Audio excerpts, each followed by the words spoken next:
The Federal and Devaki Specialty Hospital jointly present the Madurai Marathon 2024 Run for Health on Sunday, October 20th, 2024. Entry is free for all. Welcome to the Federal's weekly program, Worldly Wise. In this episode, we attempt to unravel the questions arising out of Israel's ongoing bombing and ground invasion of Lebanon. How is it that the Lebanese Army is standing by as Israel bombards Lebanon? Why is the Lebanese Army not in the picture? What is the Army's relationship with Hezbollah? How is it that an autonomous army of a private group dominates the security narrative in Lebanon?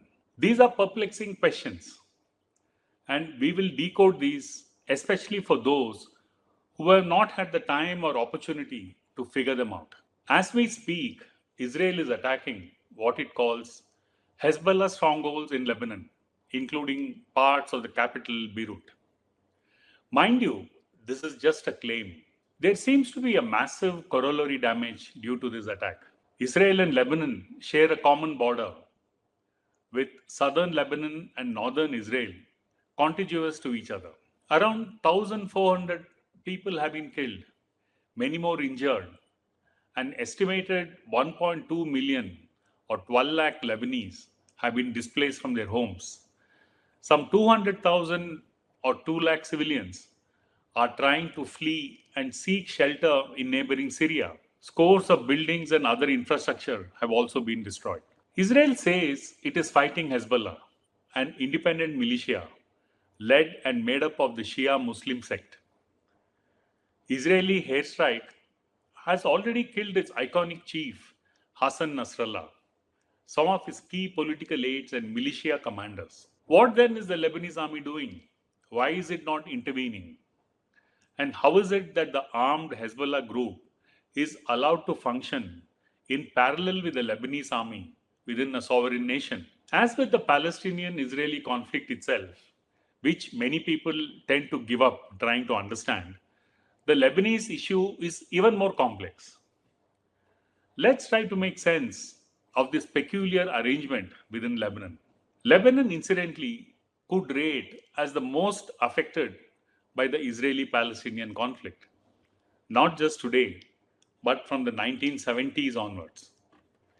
We need to necessarily delve a bit into history to figure out what is happening now. As a nation, there are few others which are as polarized as Lebanon in terms of religion and the various sects of Islam.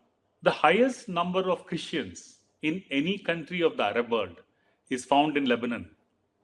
They form around 40% of the population.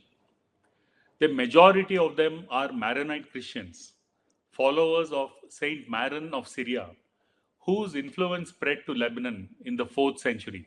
Among Muslims are 5 sects, including the Shia, Sunni, and the Druze. To stabilize an uneasy relationship among the Christians and the various Islamic sects, an agreement after independence based on population in 1943 decided that the president would always be a Christian, the prime minister a Sunni, and the speaker of the Lebanese parliament a Shia. The deputy speaker of the parliament is always a Greek Orthodox Christian, while the chief of the armed forces has to belong to the Druze sect. The members of parliament too have to conform to a quota system that is in proportion to the population of the respective religion and the various sects. This delicate arrangement was first disturbed by the Israeli-Palestinian conflict in the early 1970s.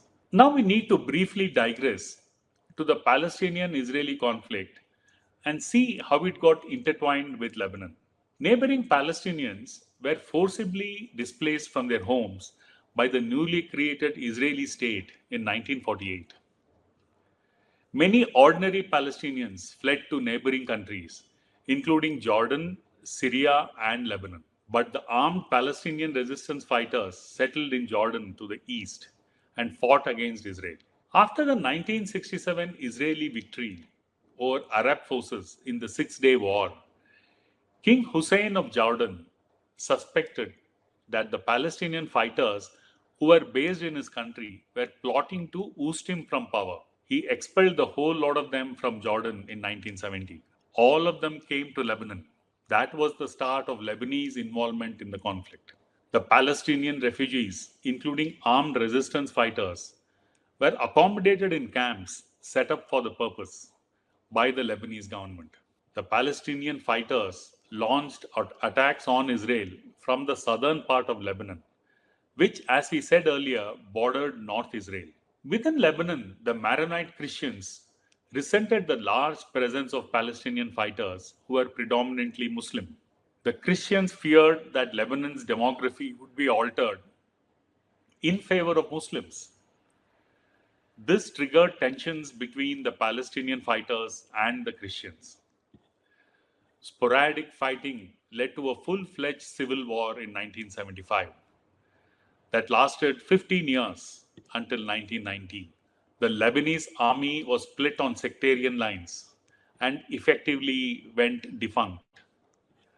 Israeli troops teamed up with the breakaway South Lebanese army made up of Maronite Christians. Together, they overran Palestinian refugee camps. The gruesome massacre in 1982 of around 3,500 Palestinian women and children at Shabra and Shatila camps resulted from these attacks. This was the same year that the Shia militia group Hezbollah was formed with the backing of Iran. Hezbollah started to fight Israeli troops and attempted to push them out of Lebanon. Meanwhile, after 15 years of internecine bloodletting, the civil war came to an end with the signing of the Taif Accords in 1989. Both Syria and Israel were heavily involved on two opposing sides of the civil war. Israel withdrew. Syria too was to have withdrawn immediately, but they stayed on in Lebanon for another 15 years until 2005. As part of the Taif Accords, an attempt was made to build the Lebanese army into a secular professional force. The breakaway southern Lebanese army, made up of Christians, was disbanded. Other militias too were disarmed. The only exception was the Hezbollah. It was credited with having pushed back Israeli troops and characterized as a resistance force. It was allowed to function independently. Since then, Hezbollah has grown into a dominant force in Lebanon. It has a huge popular following. The Hezbollah, as a political group, also contests elections. It has ministers and elected representatives too. Over time, the Lebanese armed forces and Hezbollah have cooperated with each other. The army generally does not interfere with the operations of the Hezbollah. That is how we have a situation today where the Hezbollah is fighting Israel and the Lebanese army is nowhere in the picture. The existential struggle in Lebanon is to go beyond the sectarian and religious fault lines. The army has evolved into an institution that is considered above social divisions. However, it has struggled to assert itself as the real power resides with the Hezbollah. Once Syria exited Lebanon in 2005, another war broke out between Hezbollah and Israel a year later, that is in 2006. After this war, the United States started to fund the upkeep of the Lebanese army, which continues to this day, except for a brief period during Trump's administration when aid was cut off, but it was eventually resumed. The reason for the funding is that the US wants to remain involved in Lebanon, as otherwise it fears that rivals like Russia, China, and Iran will enter the picture. From 2006 until 2022, the US is estimated to have funded the Lebanese army to the extent of $3 billion. The US has also delivered military equipment to the Lebanese army. So, on the one hand, you have the US funding the Lebanese army and the US's staunch rival, Iran, supporting the Hezbollah. It can't get more complex than this.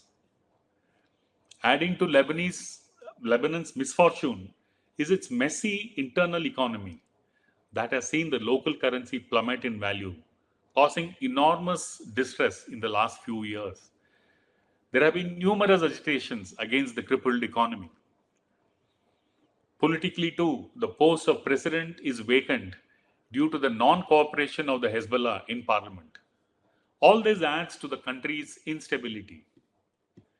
Complicating further is the Israeli-Hezbollah conflict. This is not the first time, as we have seen, though the ongoing fight is of a rare intensity not seen earlier. The Hezbollah and Israel have been at war of varying degrees over the last 4 decades.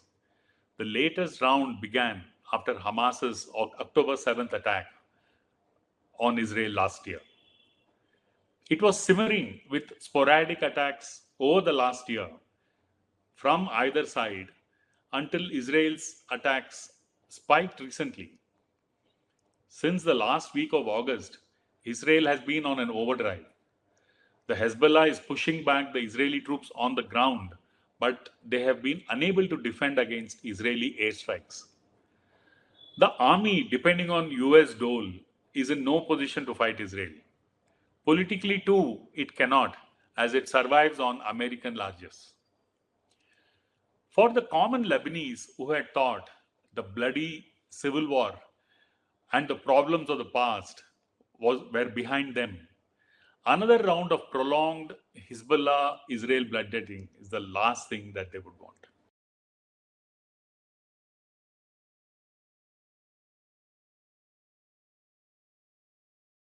The Federal and Devaki Specialty Hospital jointly present the Madurai Marathon 2024 Run for Health on Sunday, October 20th, 2024. Entry is free for all.